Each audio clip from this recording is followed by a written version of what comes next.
Hi hello నమస్తే ఆదాబ్. నేను మీ Rafiq king. ఇక వైల్డ్ కార్డ్స్ గురించి చెప్పాలంటే మొదటి వైల్డ్ కార్డ్ గురించి నాగార్జున గారు చెప్తూ వెల్కమ్ రమ్య మోక్షజ్ఞ అలియాస్ చిట్టి పికల్స్ అలైక్యా చిట్టి పికల్స్ అనగానే ఎంతో క్యూట్గా పింక్ డ్రెస్లో వచ్చి హాయ్ సార్, హాయ్ నాగార్జున గారు, చాలా చాలా సర్ప్రైజింగ్ ఉంది అని ఎంతో ఎగ్జైట్మెంట్ అయింది. ఎందుకమ్మా అంత ఎగ్జైట్మెంట్ అంటే మిమ్మల్ని చూడాలని చాలా ఎప్పటి నుంచో అనుకుంటూ ఎంట్రీ ఇచ్చింది. నాకైతే రమ్యని చూస్తున్నప్పుడు అసలు రియల్కి చాలా అంటే చాలా తేడా అనిపించింది అండి.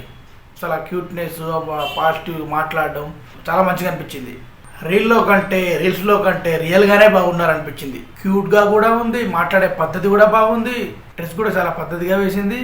ఇక బిగ్ బాస్ రమ్య కోసం వేసిన ఏవి చూస్తే ఇక ఇప్పటివరకు ఉన్న నెగిటివిటీ మొత్తం పోయి పాజిటివిటీ వచ్చేలా ఉందండి. అంత బాగుంది ఏవి. అసలు బిగ్ బాస్ ఇంత చరిత్రలోనే ఇంతవరకు ఎవరి గురించి కానీ పర్సనల్స్ ఏమైనా కాంట్రవర్సీ జరిగినా ఏవి చెప్పనిది ఏవీలో. కానీ ఫస్ట్ టైం రమ్య గురించి మొత్తం కాంట్రవర్సీస్, పికెల్స్ గురించి, బిజినెస్ గురించి అన్నీ చెప్పనిచ్చారంటే బిగ్ బాస్ గారు చాలా ఈమె దగ్గర నుంచి ఎంత స్టఫ్ కావాలో అంత స్టఫ్ తీసుకోవాలని డిసైడ్ అయ్యారు. అట్లా ఉంది ఏవి మాత్రం. బాస్ పాటలో కూడా ఇంత ప్లాన్ చేస్తారని ఎవరు అనుకోలేదు. పాట చివరికి కంటెస్టెంట్ వచ్చే పాట కూడా పక్కా లోకల్, నేను పక్కా లోకల్ అనుకుంటూ వచ్చిందంటే దాని అర్థం ఆలోచిస్తే ఎంత ఉందంటే మిగతా ముగ్గురు కంటెస్టెంట్స్ వచ్చింది. ఒకరు తమిళ్, ఒకరు కన్నడ, ఒకరు కేరళ. అలాంటి కంటెస్టెంట్స్ మధ్య నేను పక్కా లోకల్, నేను లోకల్ క్యాండిడేట్ అనుకుంటూ ఆ పాటకు డాన్స్ చేసుకుంటూ వచ్చిందంటే బిగ్ బాస్ తెలివి మామూలు తెలివి కాదండి. నాగార్జున గారితో మాట్లాడి ఏవి అయిపోయి లోపలికి వెళ్ళేటప్పుడు లాస్ట్ నెగిటివిటీ ఉంది కదా మన రమ్య గారికి, పంచుడేలాగా వేసి వెళ్ళిపోయింది. పంచుడేలాగా కెరీర్ మీద ఫోకస్ పెట్టమన్నారు కదా, చూడండి ఇప్పుడు కెరీర్ మీద ఫోకస్ పెడుతున్నా అంటూ పంచుడేలాగా వేసి వెళ్ళిపోయింది. ఇక రెండో కంటెస్టెంట్ దువ్వాడ మాధురి అని నాగార్జున అనగానే ఒక మంచి పాటతో, ఒక ఓల్డ్ పాటతో ఎంట్రీ ఇచ్చారు దువ్వాడ మాధురి గారు. సూపర్ అంటే సూపర్, ట్రెడిషనల్గాను మంచి మన తెలుగు అమ్మాయిలాగా ఎంతో పద్ధతిగా చాలా మంచిగా అనిపించిందండి.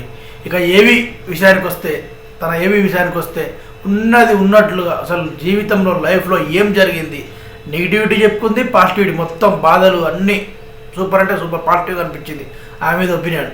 కానీ లోపలికి వెళ్ళేసరికి శ్రీయతో గొడవ పడమే ఇప్పుడే స్టార్టింగ్, అది ఒక్కడే బాధ మంచిగా అనిపించలే. కానీ మొత్తం ఆ ఏవి వారికి మాత్రం మస్తు అనిపించింది.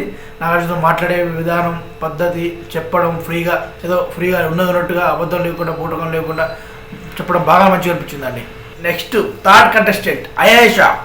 మాంబో, ఈ అమ్మాయి ఆటం బాంబే అనిపించింది, ఆటం బాంబులాగా అనిపించింది. మాట, డ్యాన్సు, క్యూట్నెస్, నాగార్జున గారితో వేసే జోకులు. ఏమమ్మా జట్లో వచ్చావట అనగానే నవ్వి నాది కాదండి అనుకుంటూ మాట్లాడింది. అది చూస్తే నాకు డౌట్ వచ్చింది, అది జట్లో వచ్చిందో ఎట్లా వచ్చిందో. కానీ ఆ అమ్మాయి ఆటం బాంబ్ అసలు సూపర్ అంటే సూపర్. డ్యాన్స్, ఆ క్యూట్నెస్, తమిళ అమ్మాయి అయినా కూడా మస్తు తెలుగు మంచిగా మాట్లాడుకుంటూ క్యూట్నెస్ బాగుంది, చాలా అంటే చాలా బాగుంది.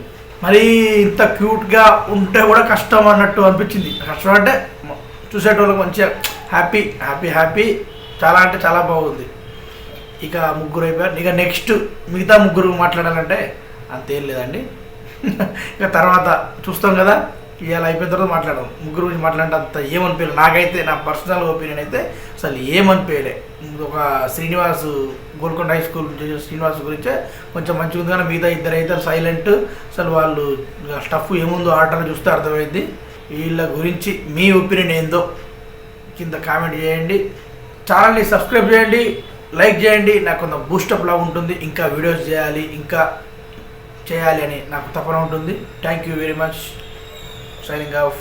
బాయ్.